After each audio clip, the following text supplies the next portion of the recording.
Hello. So, for starters, for anybody new to my channel, I am a 40-year-old autistic adult, so that's 40, and I'm, born in 1980. My birthday's in July, and I really need to say something to the parents of autistic people right now because y'all are being ridiculous. Okay, that probably sounds so funny with a Southern California accent, but whatever. I say y'all a lot. I grew up hearing it, so. This COVID thing. This COVID-19 thing. Okay, parents with autistic people who need extensive support and whose communications may not be understandable, you're probably dealing with a whole bunch of extreme behavior and just difficult things are going on in your house, and maybe your autistic loved one who may have not had many violent episodes, violent meltdowns, maybe they're having meltdowns again that are really violent, self-injurious. Maybe they're pounding themselves on the head or smashing their head into things or biting themselves and ripping their skin off and stuff like that. I have those kind of meltdowns, so I can relate that it sucks to have those meltdowns. It's not fun, it's not a choice, and they're painful. But it's like your body just stops being your own temporarily. And, I want you to consider this, okay? Already you know that your life is completely in disarray. Maybe you've gotten it back into some kind of control now, but when this lockdown stuff went out and they're like, okay, you gotta shelter in place, you gotta stay home, and now all of a sudden things change. Maybe you were almost out of toilet paper and now there's no toilet paper anywhere. You're panicking, right? Because there could be 6 people in your house and there's maybe 4 rolls of toilet paper, Hudson brain, 4 rolls of toilet paper left for 6 people, and maybe you go through them in about, 4 or 5 days, and now there's no toilet paper anywhere, so you're worrying about that. And now you don't know what's going to happen with your job or the future of your job. You don't know how you're going to get money. Maybe someone in the house might be sick, and so now you're worrying about that. Your whole world is crashing down. Now imagine if you're autistic and you can't speak to tell people that you're upset, and your routine has just been thrown into a tornado and it's blowing around everywhere and nothing makes sense anymore. The people around you are just acting so weird. They're acting scared and they're acting upset, and you're hearing things about people are dying, and you know what dying is, but you don't know why or what's going on, and nobody will tell you what's going on. They're just manipulating you through routines of, hey, go do this, go wash your hands, and you just want to know why, but you can't ask why. And so you want some control too. So what do? You flip out. You start screaming, you have a meltdown because your whole world is crashing down and you cannot handle it emotionally.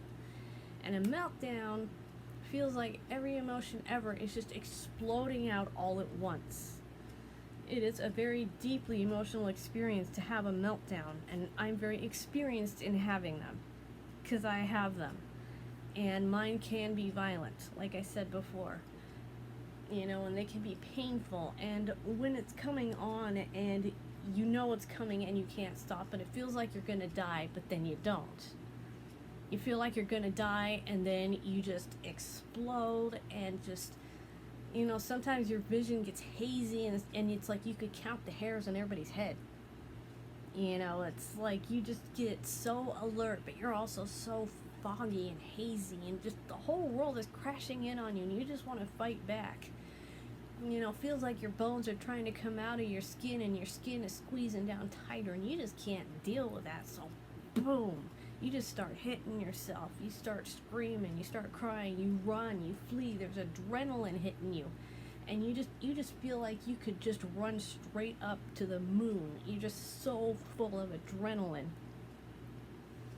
And that's what it's like to be autistic in lockdown when nobody will tell you what's going on, and maybe you're not cognitively able to grasp what's going on, and nobody can explain it to you in a way that you understand. So all you know is you're scared.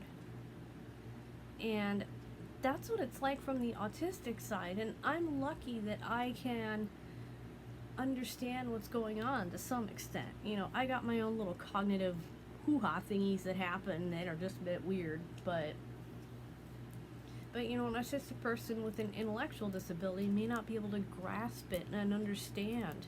You know, maybe all you can say is you can get really sick and it can make you have to go to the hospital and it can make you die.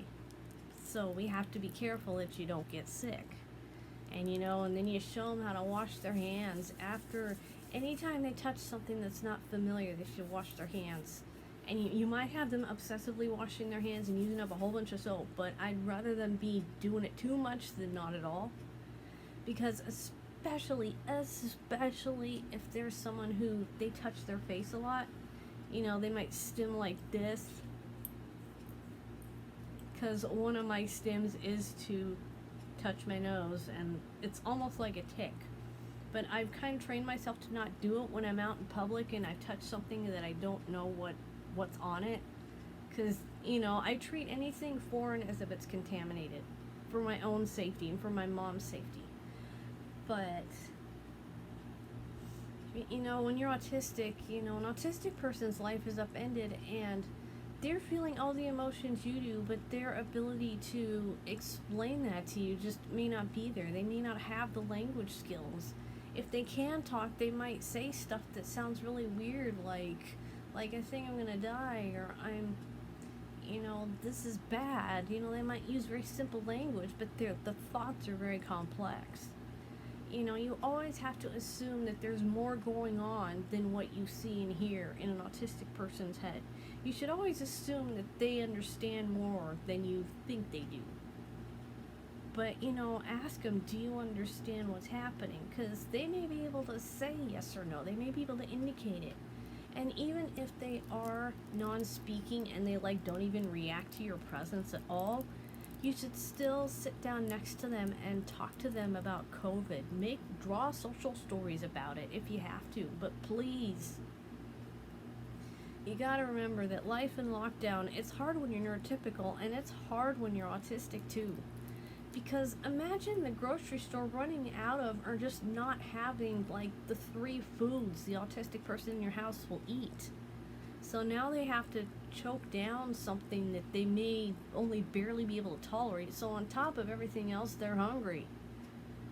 I mean, it's miserable. I'm lucky that I'm an adventurous eater and I'll try anything new at least once, mostly. I don't like spicy, but I'll give anything a shot, at least. I'll take at least a bite.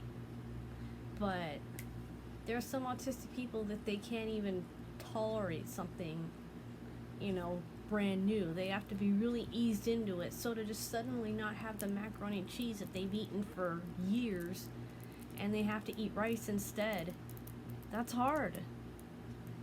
So when you parents, when you go out there and you make these messages about how hard it is to live with an autistic person in lockdown, it's not very easy to be autistic and live with you either.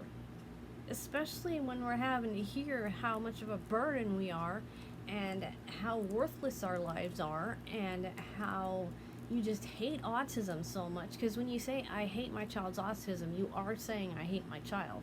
Because autism is part of us and you can't separate it from us. So, you know, some autistic people may see it as something separate, but many don't. You know, I'm one of them. I prefer to be called autistic. I'm not a person with autism. I'm an autistic person. And what you say about your autistic child, you are saying about all autistic people. So when you see your child's life as a burden, you're saying you see autistic people as a burden. And when parents murder their autistic kids because they're just overstressed, they still committed murder. And when you sympathize with them, you're basically saying it's my fault that I've been killed because I'm autistic and that makes me difficult. No. I'm autistic, and I can't change that, but I didn't choose to be autistic, but a parent can choose to not murder me. And my mom has never had a thought of harming me, but there's so many parents that do think of harming their children. There are some that have come on camera, Allison Singer, that actually went on camera and said they wish they could kill their child. So just think about that, okay? In this COVID situation, it's hard for everybody. And you know, when your respite care has gone out the window and you feel like you're alone dealing with your loved one and they're struggling and you're struggling, just remember that it's another human being experiencing human emotions, and they just show it differently. And you have to be understanding. You have to try. You have to say things like, I know this is hard, and I know you feel bad, and I know you're sad, I know you're upset, I know that this is terrible, but this is what it is. You know, try to sympathize with them instead of trying to control them. Please, please, parents, I'm begging you, please, be more understanding instead of telling the world how hard it is to live with an autistic child. Believe me, we know. And we're tired of hearing your side when nobody wants to hear ours. So parents, please, just humanize your kids. They're human, just like you, just like me. I'm human. I'm autistic. I'm 40 years old. And I'm begging you to please see your kids. They're human. Okay? They're human. And they happen to be autistic. They didn't choose it. But you chose to have them. Maybe. I don't know, maybe they're an oops baby, but you know, you chose to carry the pregnancy and have the baby. So remember, human. Disabled or not, we're human. Okay? Alright? Goodbye.